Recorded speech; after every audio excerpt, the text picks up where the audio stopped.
against knife crime and gang violence. We've been regrouped and we're now on the way to Newham, where last week there was a murder which involved a knife, and we're going to execute a search warrant at a high-risk address which is known for drug use. The officers who forced their way into this crack den are wearing full protection, as information from Murder Squad detectives suggests the possibility of weapons inside.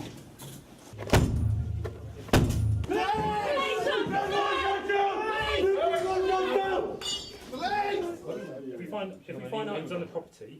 3 people inside the flats have been handcuffed as officers search the rooms. Within minutes, they found a samurai sword, an axe and a knife the detectives believe to be the murder weapon. One of the suspects in there, we believe, has tried to get some drugs out of a window, because this officer has seen the drugs on the floor. By my foot, as you can see, and then out on the ledge there's a bag. Where are that? Oh yeah. 15, 20 bags of cannabis. Do not move. Right, I've got a taser. If any of you kick off, you'll get tasered. Do you understand? This is the raw reality of knife crime, which has shown a significant rise across the country. And today, nationwide, police are on the offensive with high-profile operations to get knives off the streets. Lorraine Jones' life was torn apart by knife crime.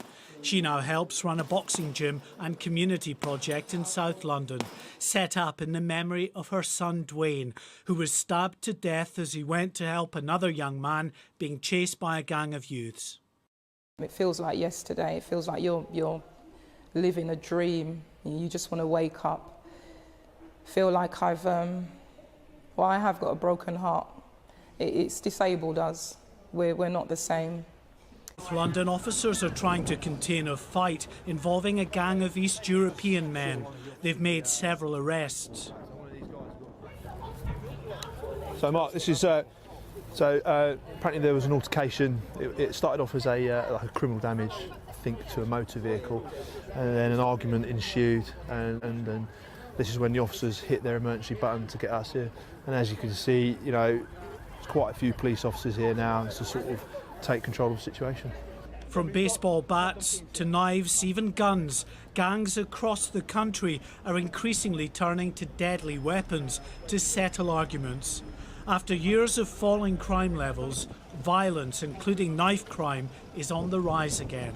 We are concerned about the supply of knives at street level, and one of the purposes of this operation is not only to target people who might be carrying knives, but also to look at places where knives might be supplied from, and we're doing a lot of work with retailers to that end. They told us they understood the necessity for such operations.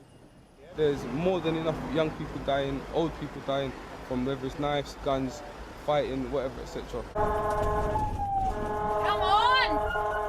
Police have chased the suspect with a knife, but there's a large crowd down there. As reinforcements arrive to disperse groups of youths, various weapons have been seized, including this knife. There's been quite serious assaults tonight, and we are getting that tit-for-tat sort of gang mentality, like seeking retribution and stuff. For this Met Police task force, it was a relentless night of dealing with the consequences of knife crime and gang violence. Across the country this week, there will be many more operations.